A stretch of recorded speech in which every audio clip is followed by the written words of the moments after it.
Hello everyone, मैं हूं हर्ष। आज हम स्टार्ट कर रहे हैं संस्कृत। इससे पहले मैंने आपको संस्कृत का चैप्टर नंबर फर्स्ट अच्छे से क्लियर कर दिया है, तो आज हम संस्कृत का चैप्टर नंबर 2 स्टार्ट कर रहे हैं, जिसका नाम है संज्ञा प्रकरण। तो इस चैप्टर से जो यूनिवर्सिटी है एनसीएसएम सिलेबस के अकॉर्डिंग उसमें 5 मार्क्स के एमसीक्यू आते हैं, और जो आपके कॉलेज में पीए वगैरह होंगे तो उसमें इससे लॉन्ग आता है 5 मार्क्स का। तो इस चैप्टर का बहुत ही इम्पोर्टेंट चैप्टर है। इसमें आपको ज़्यादा पढ़ना भी नहीं है, थोड़ा सा पढ़ना है और आपके 5 एमसीक्यू बिल्कुल ठीक हो जाएंगे। तो चलिए चैप्टर को स्टार्ट करते हैं। सबसे पहले यहाँ पर देखिए क्या लिखा हुआ है, संज्ञा कैसे बना। तो सम प्लस ज्ञा से संज्ञा बना। तो संज्ञा का अर्थ है सही अर्थ का ज्ञान कराने वाले को संज्ञा कहते हैं। मतलब कि जो सही अर्थ का ज्ञान कराता है उसे संज्ञा कहते हैं। यहाँ पर ये भी लिखा हुआ है कि नाम को संज्ञा कहते हैं। जैसे राम, श्याम, मोहन, ये आदि ये सब संज्ञा है। ये संज्ञा का सूत्र है, ये आपको याद करना है। संज्ञा यते अन्य इति संज्ञा, मतलब संज्ञाओं का ज्ञान कराने वाले को संज्ञा कहते हैं। अब यहाँ पर एक और चीज़ आई है कि संज्ञा सूत्र किसे कहते हैं। तो संज्ञा मैंने आपको क्या बताई, जो सही अर्थ का ज्ञान कराते हैं हमें, मतलब जिसके द्वारा हम सही अर्थ का ज्ञान कर सकते हैं, उसे संज्ञा कहते हैं। और संज्ञाओं का जो सूत्र है, मतलब कि जो संज्ञाओं को अधिक विषय को छोटे में लिखने को ही सूत्र बोला जाता है। देखो यहाँ पर लिखा हुआ है कि जो अधिक विषय है उसको संक्षेप में करना, मतलब छोटे में करना, उसे सूत्र बोलते हैं। आपने देखा होगा श्लोक इतना सा होता है और इसके बारे में अगर हम लिखने जाएं तो बहुत बड़ा होता है, तो इसे ही सूत्र बोला जाता है। तो अधिक विषय को छोटे में संक्षिप्त में लिखने को सूत्र बोलते हैं। तो संज्ञाओं का ज्ञान कराने वाले जो सूत्र होते हैं उन्हें संज्ञा सूत्र कहा जाता है। इसके बाद अब हम यहाँ से संज्ञा स्टार्ट करते हैं। तो सबसे पहले देखिए संज्ञा, पद संज्ञा। पद संज्ञा क्या होती है? पद संज्ञा होती है सुबंध और तिड़ंत। जो 21 होते हैं वो सुबंध होते हैं, जिसमें आता है सु ओ जस, और तिड़ंत जो होते हैं 18 होते हैं, जिसमें आता है तिप तस झी। ये आपको याद ही करना है, इसमें समझाने वाली कोई ऐसी बात नहीं है। ये आपको याद करना है, जितना जितना मैंने अंडरलाइन करा है बस उतना ही याद करना है इसमें। तो संज्ञा के जो सुबंत होते हैं वो 21 होते हैं, जिसमें सु ओ जस आते हैं, और तिड़ंत जो होते हैं वो 18 होते हैं। ये एमसीक्यू आ जाते हैं कि बताइए सुबंत कितने होते हैं। तो आपको एग्ज़ाम में ऑप्शन मिलेंगे 21, 18 और कुछ भी दे सकते हैं, तो आपको 21 पे टिक करना होगा। ऐसे ही तिड़ंत कितने होते हैं, तो तिड़ंत 18 होते हैं। अब यहाँ पर जो सुबंत होते हैं नामवाचक शब्द होते हैं, ये 21 होते हैं, और तिड़ंत 18 होते हैं, ये क्रियावाचक होते हैं। इसके बाद यहाँ पर देखिए ये सूत्र लिखा हुआ है, ये पद संज्ञा का सूत्र है।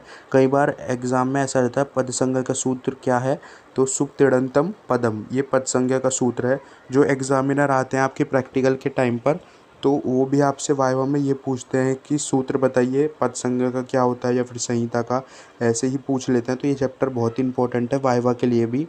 तो सूत्र है सुक्तिड़ंतम पदम, जिसके द्वारा पद संज्ञा होती है।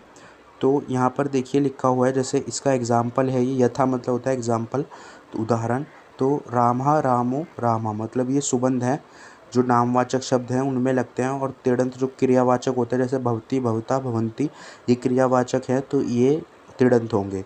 अब यहाँ पर लिखा है संस्कृत भाषा में जिनकी पद संज्ञा नहीं होती उनका वाक्य में प्रयोग नहीं कर सकते। मतलब कि जो भी हम संस्कृत में वाक्य बनाते हैं, संस्कृत भाषा में जो हम ये बनाते हैं वाक्य, सेंटेंस, तो वो उसमें सभी में पद संज्ञा लगी होती है। अगर जिसमें ये पद संज्ञा नहीं लगती, आपने देखा होगा संस्कृत में ज़्यादातर वर्ड आपको ऐसे ही मिलेंगे, रामः, रामो, रामः, भवती, भवता, भवंती, ये सब ऐसी वर्ड मिलते हैं आपको, लास्ट में हलंत लगे हुए मोस्टली। तो वो उनकी पद संज्ञा हुई रहती है। जिनकी पद संज्ञा नहीं होगी तो उनका हम उनसे वाक्य नहीं बना सकते। अब यहाँ पर देखिए ये वाला इतना आपको पढ़ने की ज़रूरत नहीं है, बस ये याद रखना है। पाणिनि मुनि ने अष्टाध्याय के टोटल 280 संज्ञा दी थी, ठीक है, बस इतना आपको देखना है। इसके बाद आता है संयोग संज्ञा। संयोग किसे कहते हैं? दो या दो से अधिक हल वर्णों के बीच अच का ना होना ही संयोग संज्ञा है। तो मैंने आपको चैप्टर फर्स्ट में महेश्वर सूत्र बताए थे, तो उसमें मैंने प्रत्याहार भी आपको बहुत ही अच्छे से बताया था कि अच क्या होते हैं, हल क्या होते हैं। तो अभी आपको अगर वो चैप्टर क्लियर नहीं है तो आपको समझ नहीं आएगा कि अच क्या है, हल क्या है। तो सबसे पहले आपको फर्स्ट चैप्टर देख लेना है एक बार। मैंने चैप्टर फर्स्ट की वीडियो बहुत ही अच्छे से बना रखी है, आप जाकर चेक कर सकते हैं मेरे चैनल पर। तो ये देखिए, दो या दो से अधिक हल वर्ण के बीच में अगर अच ना हो, हल क्या होते हैं, व्यंजन होते हैं। तो अगर दो या दो से अधिक व्यंजन के बीच में अच मतलब स्वर स्वर ना हो तो उसे संयोग संज्ञा कहते हैं। संयोग का सूत्र क्या होता है, हलोंतरात संयोग। तो इसमें देखिए, इसका उदाहरण है कर्तव्य। तो त अधत है यहाँ पर और व के बीच में स्वर नहीं है, तो ये क्या हो गया, ये संयोग संज्ञा हो गई इनकी। अब इसके बाद यहाँ पर देखिए, ये संहिता है, ये अगला सूत्र है। तो ये अगली संज्ञा है संहिता। तो संहिता का अर्थ क्या होता है, वर्णों के अत्यंत समीप। मतलब कि दो वर्ण हैं, उनको हम आपस में मिला दें, अत्यंत समीप कर दें, तो उन्हें संहिता कहते हैं। ये इसका सूत्र है, परासनिकर संहिता। आपको इस सूत्र हर उसके संज्ञा के याद करने हैं। तो ये परासनिकर संहिता, ये इम्पोर्टेंट है। इसके बाद यहाँ पर ये देखिए, इसका एग्जाम्पल भी दे रखा है कि सुधि प्लस उपसय, तो सुधि उपस्य। तो ये जो है संहिता का एग्जाम्पल है। मतलब ये दोनों वर्ण जो हैं, इधर वाले दोनों आपस में मिलकर इन दोनों का संयोग हो गया। इसके बाद यहाँ पर ये देखिए, ये लिखा हुआ है कि हम संहिता को संधि भी बोलते हैं। अब यहाँ पर देखिए, लोप संज्ञा आई है अगली। तो लोप क्या होता है, ना दिखाई देना, अर्थात जो पहले दिखाई देने वाले अक्षर अगर बाद में ना दिखाई दें और ना ही सुनाई दें, उनका आदर्शन होना, मतलब उन्हें ही लोप संज्ञा बोलते हैं। मतलब कि पहले हमें कोई वर्ण दिख रहा है, कोई अक्षर दिख रहा है और बाद में वो ना दिखना, तो उसी को लोप संज्ञा बोलते हैं। तो अब यहाँ पर लोप संज्ञा का जो सूत्र है उसे आप अच्छे से याद कर लेना, अदर्शनम लोपः, ये इसका सूत्र है। इसके बाद आता है इत संज्ञा। तो इत संज्ञा क्या होता है, महेश्वर सूत्र के जो अंतिम वर्ण हैं, व्यंजन वर्ण जो अंतिम हैं, तो वो उन्हें इत संज्ञा होती है उनकी। तो ये इत संज्ञक वर्ण होते हैं, इनका अनुबंध भी कहते हैं। तो इनकी लोप हो जाता है। मतलब मैंने आपको महेश्वर सूत्र बहुत अच्छे से बताया था। तो महेश्वर सूत्र के जो अंतिम वर्ण होते हैं, जैसे कि यहाँ पर आ ई उ और न जो होता है आई उन, तो ये जो अंतिम वर्ण होते हैं ये इत संज्ञक वर्ण होते हैं। तो इत संज्ञक मतलब इनका लोप हो जाता है। इन्हें हम प्रत्याहार के समय, जब मैंने आपको पढ़ाया था, तो प्रत्याहार में इनको नहीं लिखते। तो महेश्वर सूत्र के अंतिम वर्ण की इत संज्ञा हो जाती है। तो इसका जो सूत्र है, इसका सूत्र यहाँ पे तस्य लोपा है। तो कुछ इसे, कोई लोग इसे तस्य लोपा भी मानते हैं और कहीं इसे, इसका एक सूत्र ये भी है कि उपदेशे अजनुनासिक इत हलंत्यम।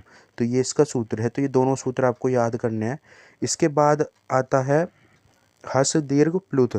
तो ये हस दीर्घ प्लुत मैंने आपको चैप्टर फर्स्ट में भी बहुत ही अच्छे से बताया था कि ये जो हस दीर्घ प्लुत हैं ये क्या थे, ये जो स्वर हैं उसके उदाहरण थे।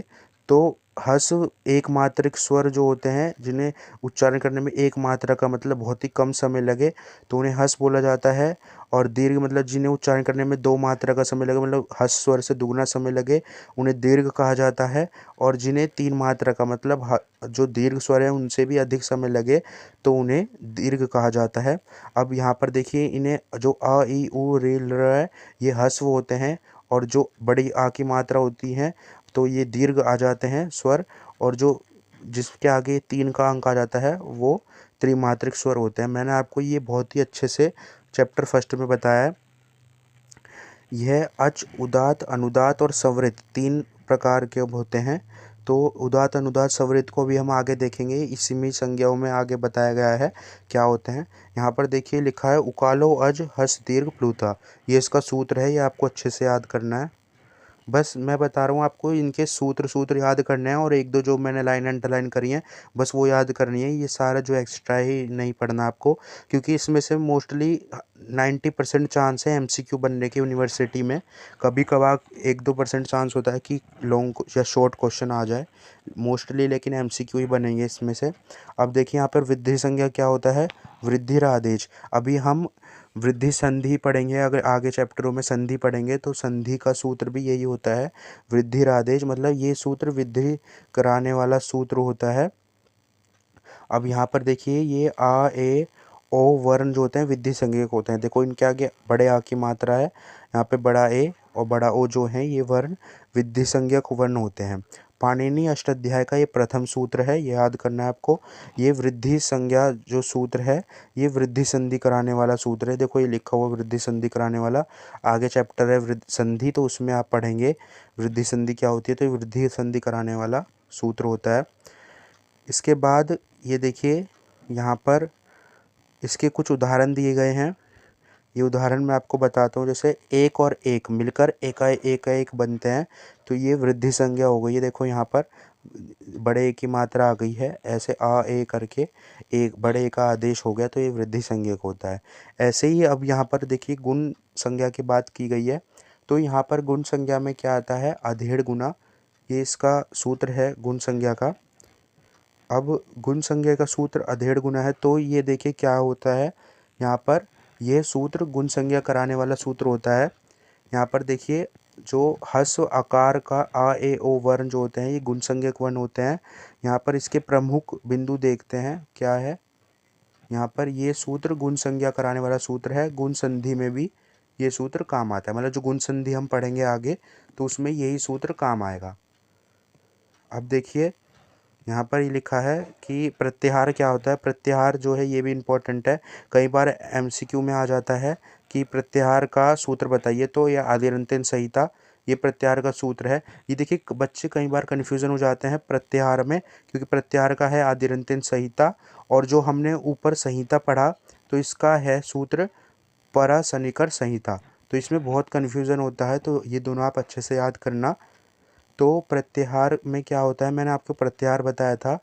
तो प्रथम वर्ण से लेकर जो अक्षर है वो उच्चारण होने वाले उन्हें प्रत्याहार संज्ञा कहते हैं, मतलब प्रथम वर्ण या अक्षर का उच्चारित होने वाले प्रत्याहार संज्ञा होते हैं। अभी मैंने आपको प्रत्याहार पीछे अच्छे से बताया था। प्रत्याहार क्या होते हैं, जैसे अच प्रत्याहार है तो अ से लेकर च तक के सभी वर्ण जो होंगे प्रत्याहार के अंदर लिए जाएंगे।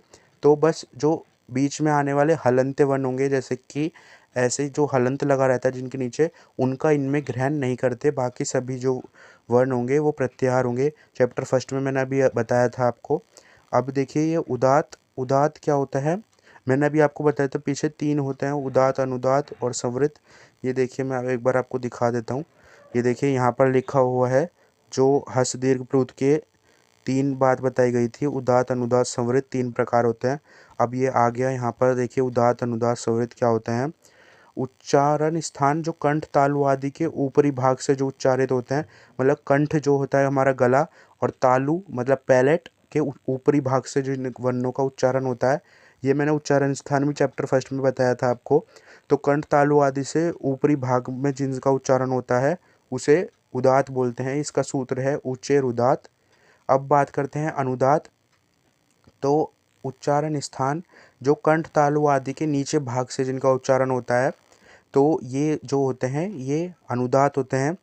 तो इन्हें अच जो है स्वर को भी, जो अच मतलब क्या होते हैं स्वर, तो स्वर को भी अनुदात कहते हैं। नीचे अनुदात इनका सूत्र है।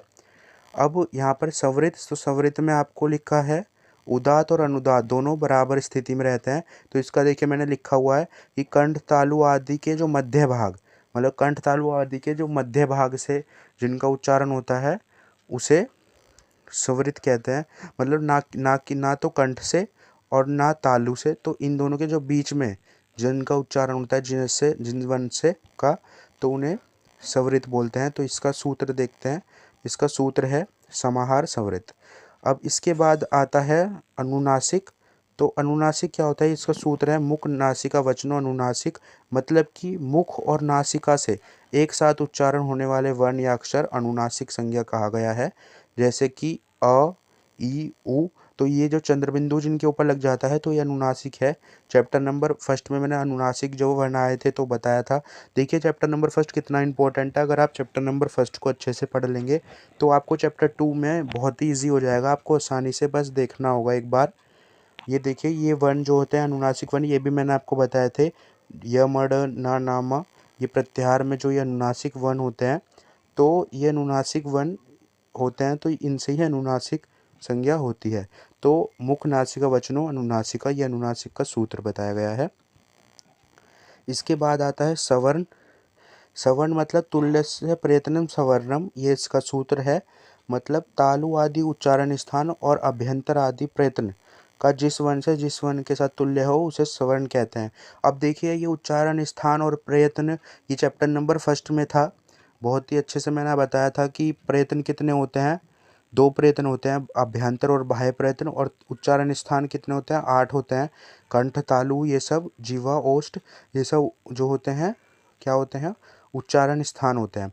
तो उच्चारण स्थान और यहाँ पर देखिए लिखा हुआ उच्चारण स्थान और प्रयत्न का जिस वर्ण से जिस वर्ण के साथ तुल्य हो, मतलब कि अगर उच्चारण स्थान और अभ्यंतर प्रयत्न जो मैंने बताए थे तो वो सामान्य हो, मतलब दोनों सामान्य हो, तो वो होता है हमारे सवर्ण संज्ञा। अब देखिए कैसे उसका उदाहरण देखते हैं।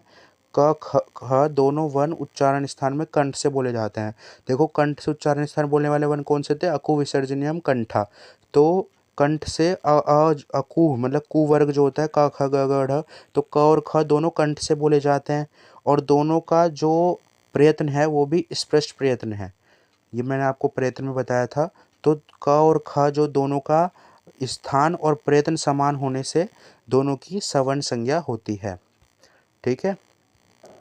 अब इसके बाद आते करते हैं निपात। निपात क्या होता है, अब इसके बाद आप वो पढ़ोगे उपसर्ग। तो उपसर्ग क्या होते हैं, 22 उपसर्ग टोटल होते हैं, यहाँ पे लिखा है। तो इसके अगला चैप्टर उपसर्ग है। तो 22 उपसर्ग टोटल होते हैं। तो जो पर समानुअव निस निर्दुष धुर वियाड नियधि अपियति सुउत, ये 22 उपसर्ग हैं। परि उप, ये 22 उपसर्ग है। तो इनमें जो 22 उपसर्ग में निपात संज्ञा होती है। तो इसका सूत्र है चंद्रियो असत्वे। अब इसके बाद उपसर्ग, देखो उपसर्ग आ गया यहाँ पर। तो उपसर्ग क्रिया योगी, ये उपसर्ग का सूत्र है। तो परा परा अपसम अनुअव निस्निर दुस्तुर वियाड नियधि अपियति सुउत अभिप्रति परि उप, ये टोटल 22 हैं। तो 22 उपसर्ग, ये सभी 22 उपसर्ग ये शब्दों के प्रारंभ में लगकर उनके अर्थ को चेंज करते हैं। देखो उपसर्ग क्या होते हैं, जैसे हमने कोई भी शब्द बनाया, समझ लीजिए आपके पास एक शब्द है हार। तो हार से आप उसके आगे अगर अ लगा दें उपसर्ग, तो ये बन गया आहार, मतलब भोजन। अगर आप उसके आगे अ को हटाकर प्र उपसर्ग लगा दें प्र, तो ये बन गया प्रहार, मतलब मारना, प्रहार। तो ऐसे ही अगर आप उसके आगे वी उपसर्ग लगा दें तो ये बन जाएगा विहार। तो विहार मतलब कि रहन सहन जो हमारा होता है। तो उपसर्ग क्या होते हैं, शब्द के प्रारंभ में लगकर उसके मूल अर्थ को चेंज कर देते हैं। इसके बारे में हम चैप्टर, अगला चैप्टर है, बहुत ही अच्छे से हम उपसर्ग पूरा देखेंगे। तो अब उपसर्ग का सूत्र क्या होता है, उपसर्ग का क्रिया योग है। अब इसके बाद आता है प्राग्रह संज्ञा। तो प्राग्रह संज्ञा क्या होती है, इदु दे द्विवचनम प्राग्रह। तो इस सूत्र को, ये सूत्र जो है प्राग्रह संज्ञा कराने वाला सूत्र होता है। अब हम देखते हैं। अब इसमें देखिए क्या लिखा हुआ है, इसमें लिखा हुआ है कि, एक सेकंड, इसमें इसमें लिखा हुआ है कि इत उत इकारांत उकारांत एकारांत, ये द्विवचनम, ये सब प्राग्रह संज्ञा कराने वाले होते हैं। अब इसके बाद हम देखते हैं धातु संज्ञा। धातु संज्ञा क्या होते हैं, जो भू आदि का जो बोध कराते हैं, क्रिया का बोध कराने वाले भू आदि धातु संज्ञा होती है। क्रियावाचक को धातु कहते हैं। अब देखिए धातु क्या होती है, अब हमने पढ़ा भी था कि धातु क्या होती हैं। आगे चैप्टर है शब्द रूप धातु रूप, तो ये वही धातु है। तो हम धातु कैसे पढ़ते हैं, जैसे पठती पठत पठंती, भवती भवता भवंती, तो ये धातु है। तो ये जो क्रियावाचक होते हैं, क्रियावाचक होते हैं, ये धातु होते हैं। तो क्रियावाचक जो भूआदि है धातु संज्ञा होते हैं। तो इसका सूत्र है सनधानता धातव। अब इसके बाद आता है अगम। अगम किसे बोलेंगे हम, अगम बोलेंगे किसी वर्ण के साथ जब दूसरा वर्ण पास आकर बैठ जाए, उसमें संयुक्त हो जाए, मतलब उसमें मिल जाए, तो उसे ही अगम बोलेंगे। समझ लीजिए कोई एक वर्ण है, उसके साथ कोई दूसरा वर्ण आकर बैठ जाए, अपने जगह बना ले, तो उसे अगम बोलेंगे। अब देखिए यहाँ पर लिखा हुआ है मित्र, मित्र वध अगम, मतलब कि मित्र के समान जो पास आकर बैठ जाए उसे अगम बोलेंगे। जैसे इसका उदाहरण भी दे रखा है वृक्ष छाया। तो वृक्ष छाया में च जो है यहाँ पर, वृक्ष च छाया, तो च जो है मित्र के समान आ के साथ और छ के साथ आकर बैठ गया है, तो उसे च को अगम बोलते हैं। फिर से बताता हूँ एक बार। अगम बोलते हैं हम जो मित्र के समान जो पास आकर किसी दो वर्ण के पास बीच में आकर जो मित्र के समान बैठ जाए तो उसे अगम बोलते हैं हम। यहाँ पर देखिए एक उदाहरण है वृक्ष छाया। तो च जो है वृक्ष च छाया, जब इनको हम संयोग मिलाएंगे आपस में तो च जो आया है तो ये अ और छ के बीच में आकर बैठ गया है, तो इसलिए इसे अगम कहते हैं। अब इसके बाद है आदेश। किसी वर्ण को हटाकर जब दूसरा वर्ण शत्रु के भांति बैठ जाए आकर तो उसे आदेश बोलेंगे। मतलब कि समझ लीजिए कोई एक वर्ण है तो उसको हटाकर कोई दूसरा वर्ण शत्रु के समान मतलब कि दुश्मन के समान आकर बैठ जाए तो उसे आदेश बोलेंगे। देखिए इसका सूत्र है शत्रुवध आदेश। तो इसका सूत्र है, देखिए यहाँ पे एक उदाहरण जैसे यदि प्लस अपि। तो हमने यदि धन प्लस को धन भी बोलते हैं, यदि धन अपि अगर हमने मिलाया आपस में तो यद्यपि बन गया। तो जो ई है यदि का ई और अपि का अ, तो इन दोनों के बीच में य जो है वो आदेश हो गया उसका। तो य जो है इसको अ को हटाकर य आ गया तो यद्यपि बन गया। तो यद्यपि का आदेश हो गया यहाँ पर, इसलिए इसका सूत्र भी एक बार देख लेना, शत्रुवध आदेश। और उसका क्या था ऊपर वाले का, उसका था मित्रवध अगम। तो मित्रवध अगम और इसका है शत्रुवध आदेश। ठीक है। और ये है उपधा। उपधा क्या होता है, किसी शब्द के अंतिम वर्ण से जो पूर्व वर्ण होता है उसे उपधा कहते हैं। मतलब कोई शब्द है तो उसके जो अंतिम वर्ण है आखिरी वर्ण है तो उससे जो पहला वर्ण होगा तो उसे उपधा बोलेंगे हम। यहाँ पर देखिए लिखा हुआ है जैसे चिंत है, तो चिंत में त जो है वो अंतिम वर्ण है तो त से पहले क्या है न, तो न को उपधा बोलेंगे। ये इसका सूत्र है अलो अंतयात पूर्व उपधा। इसके बाद ये सूत्र जो हैं ये तो ख़त्म हो गए हैं। मैं आपको इस चैप्टर के मोस्ट इम्पोर्टेंट क्वेश्चन बताता हूँ, क्योंकि आपको मैंने बताया था, देखिए यहाँ पर भी लिखा हुआ है कि इस पार्ट से 5 एक अंक के क्वेश्चन बनते हैं। तो ये बहुत ही इंपॉर्टेंट हैं ये जो क्वेश्चन है, मैं अभी आपको बता देता हूँ जल्दी जल्दी। अनुनासिक वर्ण किसे कहते हैं? अनुनासिक वर्ण किसे कहेंगे? जो मुख और नासिका से उच्चारण होने वाले जो वर्ण हैं उन्हें अनुनासिक वर्ण बोला जाता है। तो और इसके बाद है प्राग्रह संज्ञा किसकी होती है? तो प्राग्रह संज्ञा अभी मैंने आपको बताया था इत उत एकारांत और द्विवचनम, इनकी प्राग्रह संज्ञा होती है। तो देखिए ये देखो संज्ञा से भी अंदर से क्वेश्चन आया तो आपको एक एक संज्ञा को अच्छे से पढ़ना है ताकि आप आसानी से उसको कर सके। इसके बाद यहाँ पर देखिए, इसके बाद यहाँ पर लिखा हुआ है, ये देखिए सवर्ण संज्ञा किसकी होती है? तो सवर्ण संज्ञा किसकी होती है? जिसके स्थान कंठ तालु हो या फिर जो जिह्वामूल से हो या फिर जिसके स्थान और प्रयत्न समान हो या फिर जो मतलब कि द्विवृत्त हो। तो यहाँ पर देखिए लिखा हुआ है जिसके स्थान और प्रयत्न समान हो। तो इसका उत्तर है 3। इसके बाद आता है ये वाला क्वेश्चन। इसके बाद आते हैं निम्नलिखित में वर्ण समूह संहिता, मतलब वर्ण बताइए। तो क्या ये यहाँ पर पद संज्ञा पूछी है? तो पद संज्ञा मैंने आपको क्या बताई थी? पद संज्ञा किसकी होती है? जो मतलब राम, जैसे राम है नामवाचक शब्द हैं तो उनकी पद संज्ञा होती है। तो वर्ण समूहित बताना है तो यहाँ पे देखिए राम जो है इसकी पद संज्ञा होगी यहाँ पर। इसके बाद है ये देखिए कि क्रिया के स्थान पर होने वाले प्र आदि संज्ञा क्या होते हैं? देखो अभी मैंने आपको बताया था कि उपसर्ग कितने होते हैं, 22 होते हैं। प्रा प्रा आप सम अनुव निस निर दुस दुर वियाड निधि अपि अति सुत परियुप। तो 22 उपसर्ग होते हैं। तो उसमें से जो प्र आदि है, प्र आदि को हम उपसर्ग भी बोलते हैं। तो प्र आदि की संज्ञा किससे होती है? उपसर्ग से।